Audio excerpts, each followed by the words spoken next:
এইটো ভিডিঅ'ত আলোচনা কৰিম APSC মেইনছৰ সম্পূৰ্ণ বুক লিষ্ট। APSC মেইনছৰ সিলেবাছত যিমানবিলাক টপিক আছে সকলোবিলাক টপিক কভাৰ কৰিব পৰাকৈ আমি কি কি কিতাপ পঢ়িব লাগিব, কি কি ষ্টাডি মেটেৰিয়েল আমাক লাগিব, সকলোবিলাক কথা আলোচনা কৰিম যাতে APSC মেইনছৰ সিলেবাছত যিমানবিলাক টপিক আছে এটাও টপিক যাতে এৰি যাব নালাগে। সকলোবিলাক টপিক পঢ়িব পৰাকৈ যিমানখিনি কিতাপ লাগে সকলোবিলাক কিতাপৰ নাম কম, ঠিক আছে।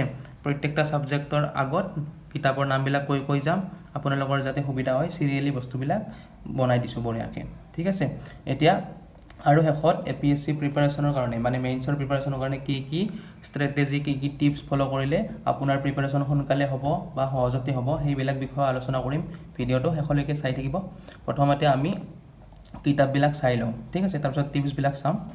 APSC মেইনছৰ সিলেবাছত কেইখন পেপাৰ থাকে? পেপাৰ 1খন হৈছে এছে, ঠিক আছে। পেপাৰ 2 হৈছে GS 1, পেপাৰ 3 হৈছে GS 2, পেপাৰ 4 হৈছে GS 3, তাৰপিছত GS 4, তাৰপিছত GS 5 মানে পেপাৰ 6, ঠিক আছে।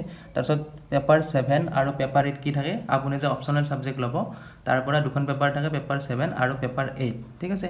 তাৰপিছত মেইনছৰ শেষৰ ফালে মেইনছ কমপ্লিট হোৱাৰ পিছত দুখন কোৱালিফাইং পেপাৰ থাকে, ইংলিছ আৰু অসমীয়া। এই দুখন পেপাৰ অহাবাৰৰ পৰা থাকে নে নাথাকে এতিয়ালৈকে সিদ্ধান্ত হোৱা নাই, ঠিক আছে। সেইকাৰণে এই দুখনৰ বিষয়ে বেছি আলোচনা নকৰোঁ। যেতিয়া ইয়াৰ বিষয়ে সিদ্ধান্তটো হ'ব তেতিয়াহে আমি বুক লিষ্টৰ বিষয়ে আলোচনা কৰিম, ঠিক আছে। এতিয়া টপিক ৱাইজ আমি বুক লিষ্টবিলাক চাই যাম। প্ৰথম পেপাৰখন হৈছে এছে। এছেৰ যিহেতু কোনো নিৰ্দিষ্ট চিলেবাছ নাথাকে সেইকাৰণে ইয়াৰ প্ৰিপাৰেশ্যন আপুনি কেনেকৈ কৰিব? ইয়াত আপুনি প্ৰিভিয়াছ ইয়াৰ আগৰ কুৱেশ্যন পেপাৰবিলাক চাব লাগিব, কেনেকুৱা টপিকৰ পৰা কুৱেশ্যন আহে। আৰু লগতে কেইখনমান বুক আছে য'ত বহুত ভাল মানে ইম্পৰ্টেণ্ট টপিকৰ ওপৰত এছে বনাই দিয়া আছে। এইখিনি বস্তু আপুনি ফ'ল' কৰিব লাগিব, ঠিক আছে। এতিয়া প্ৰিভিয়াছ ইয়াৰ কুৱেশ্যন পেপাৰবিলাক আপুনি চাবই লাগিব আৰু আগৰ কুৱেশ্যন আপুনি ক'ত পাব তাৰ কাৰণে যদি আপুনি এতিয়ালৈকে পোৱা নাই আগৰ কুৱেশ্যন তেতিয়াহ'লে মোক কমেণ্ট কৰিলেই হ'ল, মই আপোনাক কৈ দিম কেনেকৈ আপুনি কাক কণ্টেক্ট কৰিলে আগৰ কুৱেশ্যন পেপাৰবিলাক পাই যাব, ঠিক আছে। মই এইখিনি সহায় কৰিম আপোনাক। তাৰপিছত আপুনি এছেৰ কাৰণে কি কি কিতাপ আপুনি চালে আপোনাৰ এছেৰ কাৰণে প্ৰিপাৰেশ্যন হৈ যাব। এখন কিতাপ আছে এছে বাই দিশা পাব্লিকেশ্যন। দিশা পাব্লিকেশ্যনৰ এখন এছে কিতাপ আছে, ঠিক আছে। ইয়াতে কি পাব আপুনি? আগৰ কুৱেশ্যন পেপাৰবিলাক পাব, ছল্ভ কৰি দিয়া থাকিব, ঠিক আছে। আৰু এছেৰ ষ্ট্ৰাকচাৰ কেনেকুৱা হয়, কেনেকৈ লিখিব লাগে, কি কৰিব লাগে সেইবিলাক আইডিয়া আপুনি এইখন কিতাপত পাই যাব। আৰু এখন কিতাপ আছে essay for civil service and other competitive exams by মানে বাইৰ পিছত মই দিম কোনে লিখিছে ৰাইটাৰজনৰ নাম, ঠিক আছে, পুলকিত খাৰে।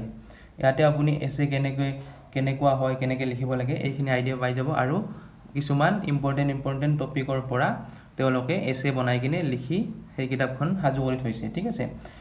সেই কিতাপখন আপুনি কিনি ল'ব পাৰে, এই দুখনেই কিতাপ। তাৰপিছত পেপাৰ 2 বা GS 1। GS 1ৰ কাৰণে কি কি কিতাপ পঢ়িব লাগিব?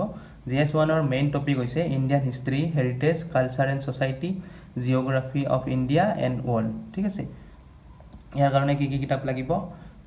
এতিয়া হিষ্ট্ৰীৰ কাৰণে হিষ্ট্ৰীত 3টা ভাগ থাকে, মডাৰ্ণ ইণ্ডিয়ান হিষ্ট্ৰী, তাৰে আগৰ হিষ্ট্ৰী আৰু আফটাৰ ইণ্ডিপেণ্ডেঞ্চ মানে 1947 চনৰ পিছৰ হিষ্ট্ৰীখিনি, ঠিক আছে। এতিয়া চবচে ইম্পৰ্টেণ্ট হৈছে মডাৰ্ণ ইণ্ডিয়ান হিষ্ট্ৰী। ইয়াৰ পৰা সকলোতকৈ বেছি কুৱেশ্যন আহে। তাৰ কাৰণে স্পেক্ট্ৰাম পাব্লিকেশ্যনৰ হিষ্ট্ৰী অফ মডাৰ্ণ ইণ্ডিয়া নামৰ কিতাপ এখন আছে, লিখিছে কোনে? ৰাজীৱ আহিৰ, ৰাইটাৰ এইজন। এইখন কিতাপ আপুনি কিনিবই লাগিব, মানে বহুত ইম্পৰ্টেণ্ট, ঠিক আছে। ইয়াতে আপুনি কি পাব? এইখন কিতাপত মডাৰ্ণ ইণ্ডিয়ান হিষ্ট্ৰী মানে 1947 চনলৈকে হিষ্ট্ৰীখিনি পাব, লগতে 1947 চনৰ পিছৰ হিষ্ট্ৰীখিনিও পাব, মানে সেইখিনি কি কয়? Post independence history. এইখিনিও আপুনি পাই যাব এই কিতাপখনৰ শেষৰ ফালে। এইখন কিতাপ কিনিলে আপোনাৰ মডাৰ্ণ ইণ্ডিয়ান হিষ্ট্ৰীও কমপ্লিট হ'ব আৰু পষ্ট ইণ্ডিপেণ্ডেঞ্চ মানে 1947 চনৰ পিছৰ হিষ্ট্ৰীখিনিও আপুনি কমপ্লিট কৰিব পাৰিব, ঠিক আছে। তাৰপিছত আপুনি আৰু বেলেগকৈ কিতাপো পঢ়িব পাৰে যে ইণ্ডিয়া ষ্ট্ৰাগল ফৰ ইণ্ডিপেণ্ডেঞ্চ। এইখন হৈছে বিপিন চন্দ্ৰৰ দ্বাৰা লিখা। এইখন আপুনি কিনি ল'ব। মই ভাবোঁ যে এই দুখন কিনিলে আপোনাৰ কাৰণে যথেষ্ট হিষ্ট্ৰীৰ কাৰণে, ঠিক আছে। কাৰণ মডাৰ্ণ ইণ্ডিয়ান হিষ্ট্ৰীৰ আগৰ হিষ্ট্ৰীখিনিৰ পৰা কুৱেশ্যন একদম কমেই আহে। মেইন কুৱেশ্যন আহে মডাৰ্ণ ইণ্ডিয়ান হিষ্ট্ৰী আৰু পষ্ট ইণ্ডিপেণ্ডেঞ্চ হিষ্ট্ৰীখিনিৰ পৰা, ঠিক আছে। এই দুখন কিতাপত আপুনি সকলোখিনি পায়ে যাব। এতিয়া যদি আপুনি পষ্ট ইণ্ডিপেণ্ডেঞ্চ মানে 1948 চনৰ পিছৰ হিষ্ট্ৰীখিনিৰ বিষয়ে ভালকৈ পঢ়িব খোজে তেতিয়াহ'লে ইণ্ডিয়া আফটাৰ ইণ্ডিপেণ্ডেঞ্চ কিতাপখন আপুনি কিনি ল'ব পাৰে। এইখন লিখিছে বাই বিপিন চন্দ্ৰৰ দ্বাৰা লিখা ইণ্ডিয়া আফটাৰ ইণ্ডিপেণ্ডেঞ্চ মানে 1947 চনৰ পিছৰ হিষ্ট্ৰীখিনি, ঠিক আছে। এইখিনি হিষ্ট্ৰীৰ কাৰণে আপোনাৰ যথেষ্ট কিতাপ। তাৰপিছত আৰ্ট এণ্ড কালচাৰ মানে GS 1ত কি আছিল? History, art and culture, geography সকলোবিলাক আছে, ঠিক আছে। GS 1ত সকলোতকৈ বেছি টপিক আছে, সেইকাৰণে ইয়াতে অলপ কিতাপো বেছি হ'ব, কিন্তু পিছৰ GS 2, 3 এইবিলাকত কিতাপ কমকৈ পঢ়িলে হ'ব, কাৰণ তাতে টপিক কম আছে। তাৰপিছত আৰ্ট এণ্ড কালচাৰ আৰু হেৰিটেজ ক'ত পাব? ইণ্ডিয়ান আৰ্ট এণ্ড কালচাৰ বাই কোনে লিখিছে? নিতিন সিংঘানিয়া। এইখন কিতাপ কিনি ল'ব। আৰু NCERT ক্লাছ 11ৰ আৰ্টৰখিনি, NCERT ক্লাছ 11ৰ যিখিনি আৰ্টৰ বিষয়ে লিখা আছে সেইখিনি পঢ়িলে আপোনাৰ আৰ্ট এণ্ড কালচাৰ আৰু হেৰিটেজ যথেষ্ট। ঠিক আছে। তাৰপিছত জিঅ'গ্ৰাফীৰ কাৰণে ৱৰ্ল্ড জিঅ'গ্ৰাফী আপোনাক লাগিব মেইনছত। ৱৰ্ল্ড জিঅ'গ্ৰাফীৰ কাৰণে আপুনি এইখন কিতাপ কিনি ল'ব, ৱৰ্ল্ড জিঅ'গ্ৰাফী বাই মাজিদ হুছেইন। ঠিক আছে। তাৰপিছত জিঅ'গ্ৰাফী অফ ইণ্ডিয়া বাই মাজিদ হুছেইন, এইখনো কিনি ল'ব। তাৰপিছত ফিজিকেল জিঅ'গ্ৰাফী বাই গো চেং লিয়ং, এইখন কিতাপ আপুনি কিনি ল'ব। জিঅ'গ্ৰাফীৰ সকলোতকৈ ইম্পৰ্টেণ্ট টপিক হৈছে ফিজিকেল জিঅ'গ্ৰাফী। ঠিক আছে। সকলোতকৈ বেছি কুৱেশ্যন ফিজিকেল জিঅ'গ্ৰাফীৰ পৰা আহে।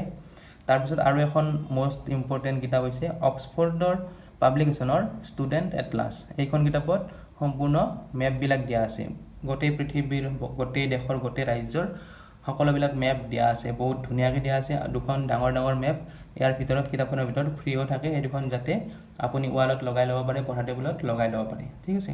এইখনৰ কিতাপ আপুনি কিনিবই লাগিব জিঅ'গ্ৰাফী যদি আপুনি ভালকৈ পঢ়িব খোজে। ঠিক আছে। তাৰপিছত আৰু এটা টপিক আছিল আমাৰ GS 1ত ছ'চাইটি। ছ'চাইটিৰ কাৰণে NCERTৰ ক্লাছ 11ৰ কিতাপখনত আপুনি পাব টপিক ইন্ট্ৰডিউচিং ছ'চিয়লজি, আৰু এটা টপিক পাব আণ্ডাৰষ্টেণ্ডিং ছ'চাইটি। এইখিনি পঢ়িলে যথেষ্ট। ঠিক আছে। তাৰপিছত GS 1 কমপ্লিট হৈ গ'ল। তাৰপিছত GS 2ৰ কাৰণে কি কিতাপ পঢ়িব? ইয়াতে মেইন টপিক কি আছে? Governance, constitution, polity, social justice and international relations.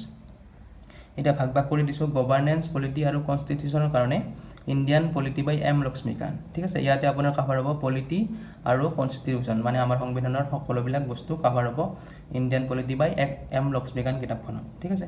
তাৰপিছত governance of India by M Laxmikanth, এইখন কিতাপ কিনি ল'ব গভাৰ্নেন্সৰ কাৰণে। তাৰপিছত কি থাকিল? ছ'চিয়েল জাষ্টিছ আৰু ইণ্টাৰনেশ্যনেল ৰিলেশ্যন। ইয়াৰ কাৰণেও স্পেচিফিক কোনো কিতাপ নাই, নিৰ্দিষ্ট কোনো কিতাপ নাই ইয়াৰ কাৰণে আপুনি প্ৰিপাৰেশ্যন কেনেকৈ কৰিব? ইণ্টাৰনেশ্যনেল ৰিলেশ্যনৰ কাৰণে আপুনি হিন্দু নিউজ পেপাৰখন ডেইলি পঢ়িব লাগিব। কেতিয়াৰ পৰা পঢ়িব লাগিব? এক্সামৰ 6 পৰা 8 মাহ আগৰ পৰা আপুনি কণ্টিনিউ দ্য হিন্দু নিউজ পেপাৰখনৰ ইণ্টাৰনেশ্যনেল ৰিলেশ্যনবিলাক আপুনি পঢ়িব লাগিব, আৰু নোট বনাই ৰাখিব যাতে এক্সামৰ আগে আপুনি ৰিভাইজ কৰিব পাৰে। ঠিক আছে। তাৰ পৰাই কুৱেশ্যন আহে। তাৰপিছত ছ'চিয়েল জাষ্টিছৰ কাৰণে আপুনি কেনেকৈ প্ৰিপাৰেশ্যন কৰিব? ক্লাছ 11ৰ NCERTৰ যিখিনি আগতে ক'লোঁ ছ'চিয়লজি, তাতেও কিছুমান ইয়াৰ বিষয়ে টপিক পাই যাব, আৰু লগতে ইউটিউবত আপুনি চাৰ্চ কৰিলেও পাই যাব, আৰু নিউজ পেপাৰৰ পৰাও কুৱেশ্যন আহে ছ'চিয়েল জাষ্টিছৰ ওপৰত। ঠিক আছে। সেইকাৰণে নিউজ পেপাৰটো বহুত ইম্পৰ্টেণ্ট, সকলোবিলাক টপিকৰ কাৰণে নিউজ পেপাৰ ইম্পৰ্টেণ্ট হয়। ঠিক আছে। তাৰপিছত GS 3ৰ মেইন টপিক কি আছে? Technology, economic development, biodiversity, environment, security and disaster management. ইয়াৰ কাৰণে কি কিতাপ লাগিব?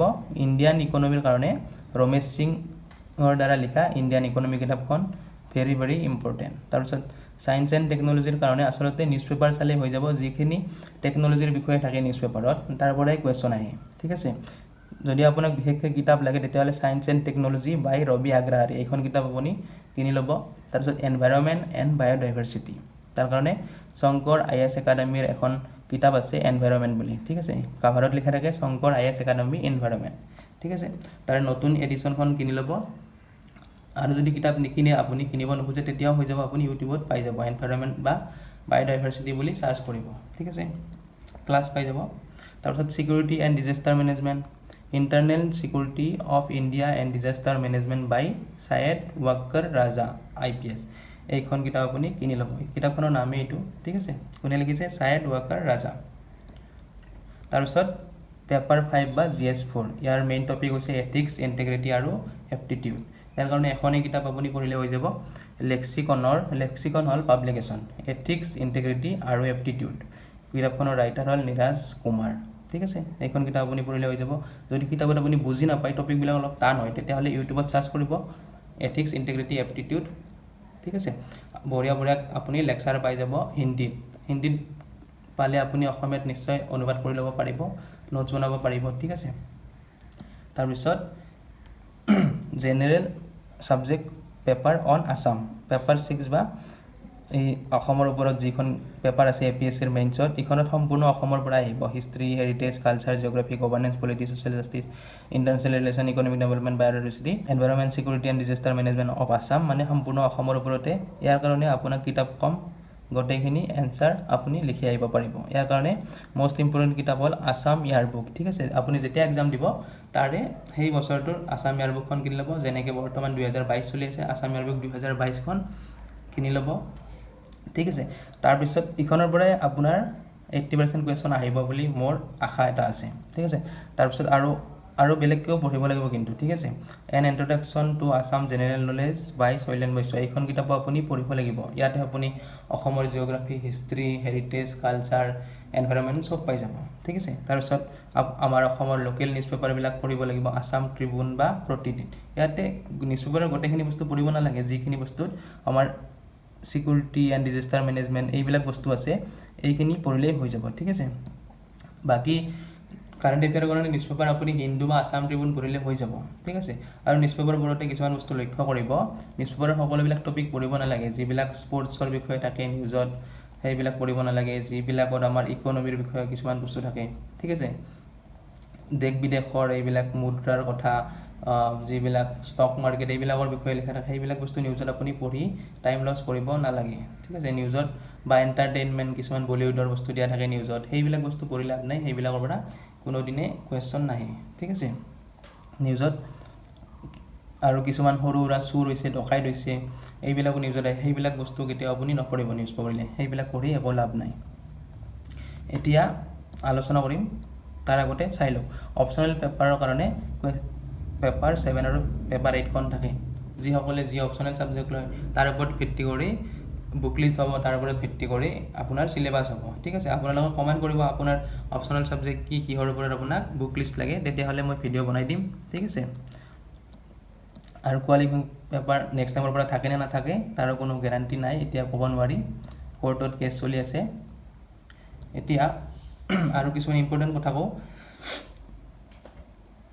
আমাৰ অলৰেডি গোটেইখিনি হৈ গ'ল ঠিক আছে কোনখন পেপাৰৰ কাৰণে কোনবিলাক কিতাপ পঢ়িব লাগিব তাৰ উপৰিও এতিয়া কিছুমান আইডিয়া দি দিম আপোনাক ঠিক আছে আপুনি গোটেইকেইটা ছাবজেক্টৰ কাৰণে এটা নোটবুক বনাই ল'ব ডাঙৰ এটা নোটবুক লৈ ল'ব আৰু কি কৰিব এই যিবিলাক টপিক আছে geography history polity economy environment যিবিলাক টপিক আছে সকলোবিলাক টপিকৰে ভিডিঅ' আপুনি সম্পূৰ্ণ লেকচাৰ সম্পূৰ্ণ কিতাপখনৰ নাম মাৰি দিব আপুনি হিন্দীত গোটেইখিনি লেকচাৰ গোটেইখিনি কিতাপ আপুনি পাই যাব ভাল টিচাৰৰ পৰা ঠিক আছে তাৰ পৰা আপুনি প্ৰিপাৰেশ্যন কৰিব পাৰে যেতিয়া আপুনি প্ৰিপাৰেশ্যন কৰিব প্ৰথমবাৰ কিতাপখন পঢ়োতে বা প্ৰথমবাৰ ইউটিউবত লেকচাৰ এটা কমপ্লিট কৰোঁতে আপুনি নোটছ বনাব নালাগে ঠিক আছে নেক্সট টাইম যেতিয়া আপুনি কিতাপখন আৰু এবাৰ পঢ়িব বা নেক্সট টাইম যেতিয়া আপুনি ইউটিউবত চাব লেকচাৰবিলাক সেই নেক্সট টাইমতে আপুনি শ্বৰ্ট নোটবিলাক বনাই যাব কাৰণ প্ৰথমবাৰ আপুনি সম্পূৰ্ণ মানে স্পীডত কমপ্লিট কৰি লওক তাৰপিছত ছেকেণ্ড টাইম আপুনি একদম মনোযোগ দি বঢ়িয়াকৈ এটা পইণ্ট আপুনি ভালকৈ পঢ়ক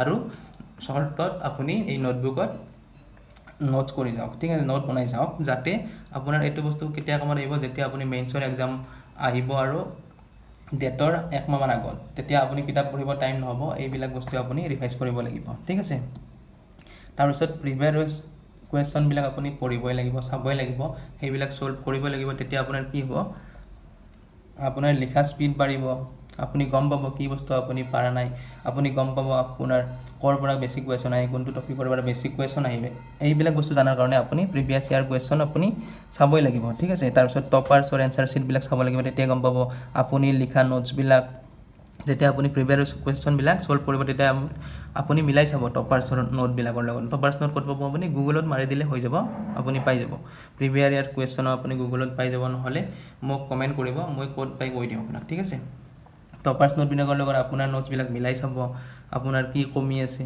তেওঁলোকৰ লগত বা কি ভাল হৈছে তাৰপিছত টেষ্ট চিৰিজবিলাক আপুনি দিব লাগিব টেষ্ট চিৰিজ আপুনি ক'ত পাব কোচিং চেণ্টাৰৰ লগত কণ্টেক্ট কৰিব হেল্পলাইন নাম্বাৰ তেওঁলোকৰ কণ্টেক্ট নাম্বাৰ আপুনি গুগলত পাই যাব তাতে কণ্টেক্ট কৰিলে তেওঁলোকে টেষ্ট চিৰিজ দিব টেষ্ট চিৰিজ আপুনি খুব পঢ়িব লাগিব মেইনছৰ আগত ঠিক আছে মেইনছৰ মেইন বস্তুটো হৈছে ৰাইটিং প্ৰেক্টিচ যিমানে আপুনি লিখিব তেতিয়া আপোনাৰ স্পীড বাঢ়িব তেতিয়া সঠিক এনচাৰ হ'ব ঠিক আছে তেতিয়াহে আপুনি গম পাব বা ভাল মাৰ্কছ পৰীক্ষাত পাব আৰু আপুনি ক'ত নোৱাৰে সেইবিলাক গম পাব মানে কি বস্তু আপুনি টান পাইছে সেইবিলাক আৰু এবাৰ ৰিভাইজ কৰিব লাগিব তাৰপিছত আৰু টেষ্ট সিৰিজ দিব তাৰপিছত আপুনি এক্সামত বহাৰ কাৰণে একদম ৰেডি ঠিক আছে তাৰপিছত